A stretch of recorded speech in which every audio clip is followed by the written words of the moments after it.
बिहार में अगर किसी विभाग का नाम सुनते ही आम आदमी के माथे पर पसीना आ जाए तो वो है राजस्व एवं भूमि सुधार विभाग। जमीन का लफड़ा, रसीद का चक्कर और अंचल कार्यालय की दौड़, यही तो बिहार की जनता की सबसे बड़ी व्यथा रही है।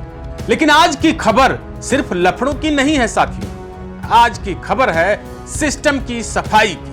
एक तरफ विभाग के कर्मचारी अपनी मांगों को लेकर सड़कों पर है, तो दूसरी तरफ सरकार ने भी करो या मरो का आदेश जारी कर दिया है। डिप्टी सीएम विजय सिन्हा ने साफ साफ कह दिया है, मांगे पूरी होंगी लेकिन पहले काम पूरा करना होगा। 31 मार्च की डेडलाइन, सीओ की बर्खास्तगी और अंचलों में सीसीटीवी का पहरा। आज के इस खास बुलेटिन में हम बिहार के जमीन महकमे के उस ऑपरेशन क्लीन को डिकोड करेंगे जिसने भ्रष्ट अधिकारियों की नींद उड़ा दी है। साथियों, बिहार के बारे में एक कहावत मशहूर है, यहाँ आधे से ज्यादा मुकदमे केवल जर जोरू और जमीन के होते हैं और इसमें जमीन सबसे ऊपर है। दशकों से राजस्व विभाग भ्रष्टाचार की शिकायतों से घिरा रहा है।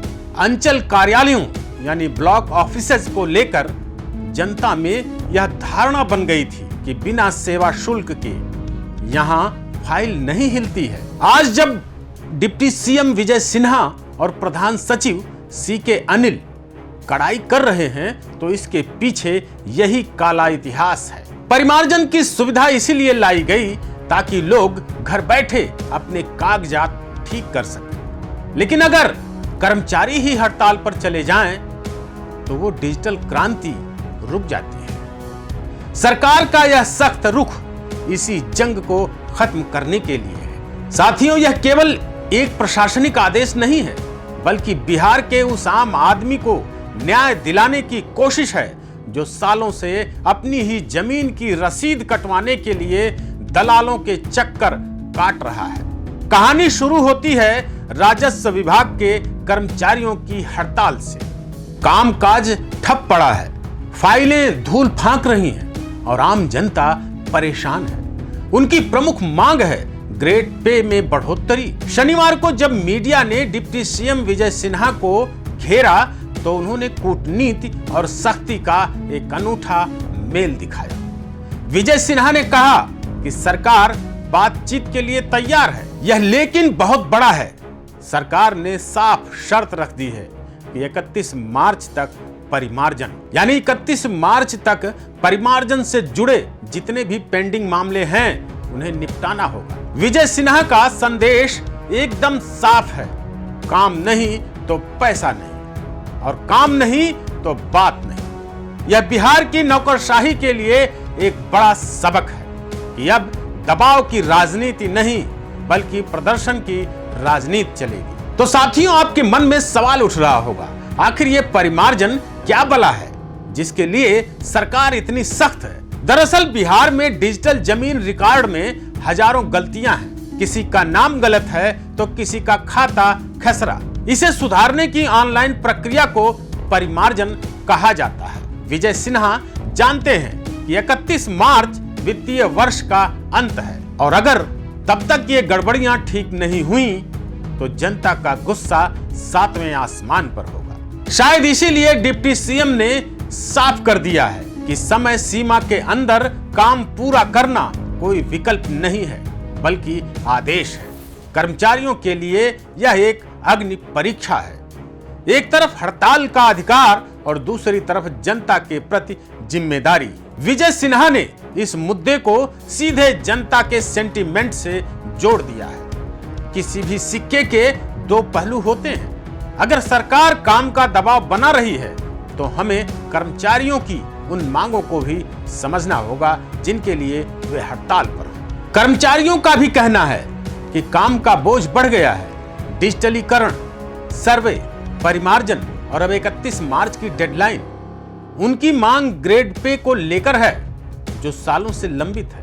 विजय सिन्हा ने यह कहकर संतुलन बनाने की कोशिश की है कि हम बात करेंगे, लेकिन सवाल यह है, क्या हड़ताल ही एकमात्र रास्ता है? जब राजस्व विभाग के कर्मचारी हड़ताल पर जाते हैं तो पूरे राज्य की आर्थिक और कानूनी मशीनरी रुक जाती है। कोर्ट में केस बढ़ जाते हैं, बैंकों से लोन मिलना बंद हो जाता है क्योंकि एलपीसी नहीं मिलती और आम आदमी पिसता है, परेशान होता है। बिहार सरकार का टारगेट सेट करने वाला फार्मूला दरअसल कर्मचारियों को यह याद दिलाने के लिए है कि उनकी मांगे तब सुनी जाएंगी जब वे जनता के प्रति अपनी जवाबदेही साबित करेंगे। विजय सिन्हा की इस नई कार्यशैली में गाजर भी है और लाठी भी है। उन्होंने अंचल अधिकारियों यानी सीओ के लिए एक बड़ा ऐलान किया है। विजय सिन्हा ने कहा कि जो सीओ अच्छा काम करेंगे, ईमानदारी दिखाएंगे और टारगेट पूरा करेंगे, उन्हें डीसीएलआर के पद पर प्रमोट किया जाएगा। यानी ईमानदारी का इनाम मिलना भी पक्का है। लेकिन इसके साथ ही भ्रष्टाचार के रावण पर गाज भी गिरनी शुरू हो गई है। डिप्टी सीएम विजय सिन्हा ने सुपौल सदर के पूर्व सीईओ प्रिंस राज की बर्खास्तगी का उदाहरण दे दिया है। प्रिंस राज पर फर्जी सर्टिफिकेट के आधार पर नौकरी पाने का आरोप था। कैबिनेट ने उनकी बर्खास्तगी पर मुहर लगा दी है। यह संदेश उन सभी अधिकारियों के लिए है जो ये सोचते थे कि सरकारी नौकरी एक बार लग गई तो अमर हो गई, फर्जीवाड़ा चलेगा नहीं और सर्टिफिकेट की जांच अब बुलेट की रफ्तार से होगी। सुपौल के सीईओ प्रिंस राज की बर्खास्तगी कोई साधारण घटना नहीं है। यह बिहार की प्रशासनिक सफाई का एक बड़ा ट्रेलर है। फर्जी सर्टिफिकेट के आधार पर सरकारी कुर्सी हथियाना, सरकारी नौकरी हासिल करना न केवल अपराध है बल्कि उन हजारों मेधावी छात्रों के साथ अन्याय है जो दिन रात पढ़ाई कर रहे हैं। विजय सिन्हा ने स्पष्ट कर दिया है कि अब केवल काम नहीं देखा जाएगा बल्कि आपकी बुनियाद यानी बैकग्राउंड की भी जांच होगी। फर्जी सर्टिफिकेट की शिकायतों पर सरकार ने एक विशेष सेल का गठन भी किया है जो रैंडम तरीके से अधिकारियों के दस्तावेजों की जांच कर रहा है। प्रिंस राज की बर्खास्तगी पर कैबिनेट की मुहर लगना यह संदेश देता है कि अब भ्रष्टाचार या जालसाजी करने वालों को पॉलिटिकल प्रोटेक्शन बिल्कुल नहीं मिलेगा। यह उन सभी सीईओ और अधिकारियों के लिए अल्टीमेटम भी है जो फाइल के नीचे अपनी कमियां छिपाए बैठे हैं। सरकार केवल बोल नहीं रही है बल्कि संसाधनों का इंतजाम भी कर रही है। विभाग के प्रधान सचिव सीके अनिल ने कमान संभाल ली है। उन्होंने सभी डीसीएलआर कोर्ट के लिए 50-50 हजार रुपए की राशि जारी कर दी है। आखिर इसका मकसद क्या है? मकसद है कि संसाधनों की कमी का बहाना बनाकर फाइलों को दबाया ना जाए। प्रधान सचिव का निर्देश सख्त है, लंबित फाइलों को निर्धारित समय में खत्म करें। अंचल कार्यालयों को अब किसी भी हाल में पेंडेंसी का अड्डा नहीं बनने दिया जाएगा। अधिकारियों को स्पष्ट कर दिया गया है कि बिना ठोस कारण के किसी भी फाइल को रोकना अब उनकी सर्विस बुक पर दाग लगा सकता है। अब बात करते हैं उस फैसले की जिससे मेज के नीचे से लेन देन करने वालों के हाथ कांपने वाले हैं। प्रधान सचिव सीके अनिल ने ऐलान किया है कि बिहार के सभी अंचल कार्यालयों में अब सीसीटीवी कैमरे लगाए जाएंगे और ये कैमरे सिर्फ शोपीस नहीं होंगे। पटना में एक high tech command and control system बनाया गया है। यानी आप चाहे पूर्णिया के अंचल कार्यालय में बैठे हों या चंपारण के, आपकी हर हरकत, हर जनसुनवाई और हर अधिकारी के कमरे पर पटना से सीधी नजर रखी जाएगी। इसके साथ ही अंचल कार्यालयों में आने वाली जनता के लिए बैठने की व्यवस्था और पीने के पानी का इंतजाम करने का भी निर्देश दिया गया है। यह डिजिटल पहरा बिहार के राजस्व विभाग में पारदर्शिता की नई इबारत लिखेगा।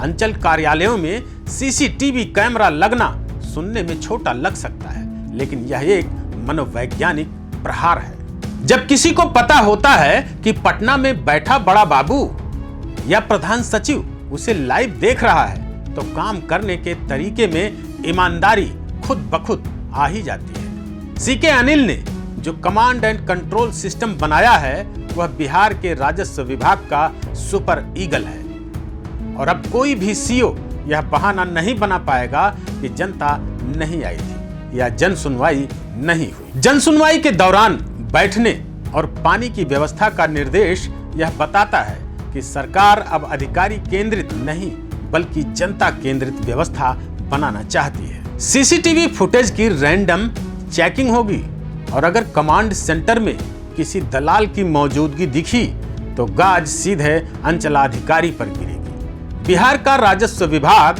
अब बदलाव के दौर से गुजर रहा है। विजय सिन्हा की सख्ती और सीके अनिल की निगरानी, ये दोनों मिलकर एक ऐसा सिस्टम बनाने की कोशिश कर रहे हैं जहां आम आदमी को अपनी ही जमीन के कागजात के लिए किसी के आगे हाथ न फैलाना पड़े। हड़ताल खत्म होगी या नहीं ये तो वक्त बताएगा, लेकिन सरकार ने यह स्पष्ट कर दिया है कि बिहार की जनता का काम नहीं रुकेगा। फर्जी सर्टिफिकेट वाले बाहर जाएंगे और काम करने वाले प्रमोट होंगे। जमीन के खेल में अब पारदर्शिता का सीसीटीवी ऑन हो चुका है। तो देखते रहिए YBN बिहार झारखंड। मैं था अजीत आनंद, हर उस खबर के लिए जो सीधे आपसे जुड़ी। नमस्कार, जय हिंद, जय बिहार।